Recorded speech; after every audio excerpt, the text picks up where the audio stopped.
quantifiable magnitude in Plateau North Senatorial District, as a two-story building of Sen Academy School, Busabuji, in Jos North local government area, one of the local government areas of Plateau North Senatorial District, collapsed, thereby killing not less than 24 students and staff members, while more than 100 victims were rescued from the debris with bodily injuries of various degrees. Senate notes with utmost sadness that it was a depressing sightseeing as healthy and agile children who left home to write their examinations in the said school were unfortunately returned to their parents as dead bodies.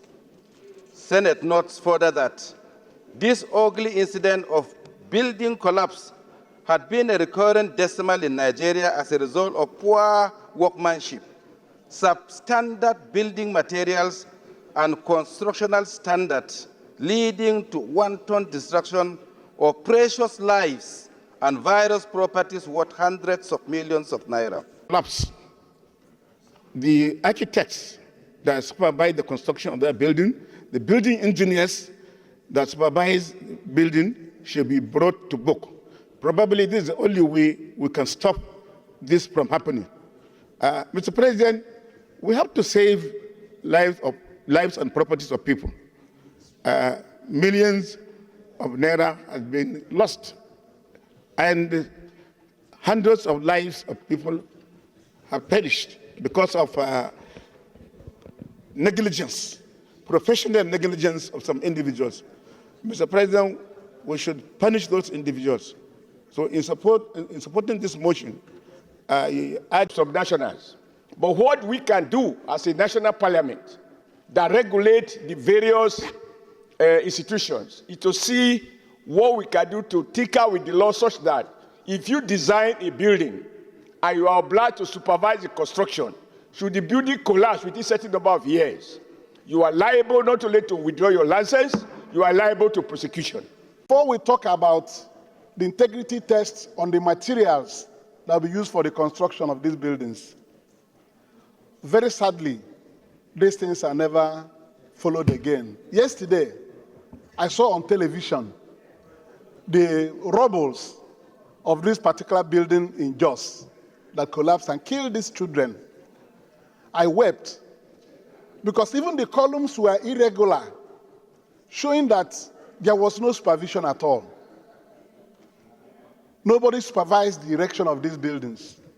Not talk about checking the concrete test to ensure that the concrete so used and the reinforcements were to specifications and standards. So what we are witnessing here is that people who are employed to render these services, both in the approving authorities and in the construction and the supervision, they have abandoned their duties. And when people are killed, nobody is shown to have been humiliated or punished for professional negligence. And then further condole with the government and good people of Plateau State and all Nigerians, because like Senator Omen said, the death of these children, if taken one by one, the identities of the children would definitely include an Igbo man, because it's very sure that the Igbos have spare parts industries in Plateau State, and the children their children want to go to school. So I want us to condole with all Nigerians, sympathize with the President Bola Ahmed Tinubu and all Nigerians over the tragic incidents in Jos, not limited to Plateau State alone, but to the whole nation, and pray that God will accept the souls of these children and then condole the families. And at the same time, we must also, as the Senate, take measures to ensure that we enforce these resolutions to avoid further loss of lives through building collapse in Nigeria.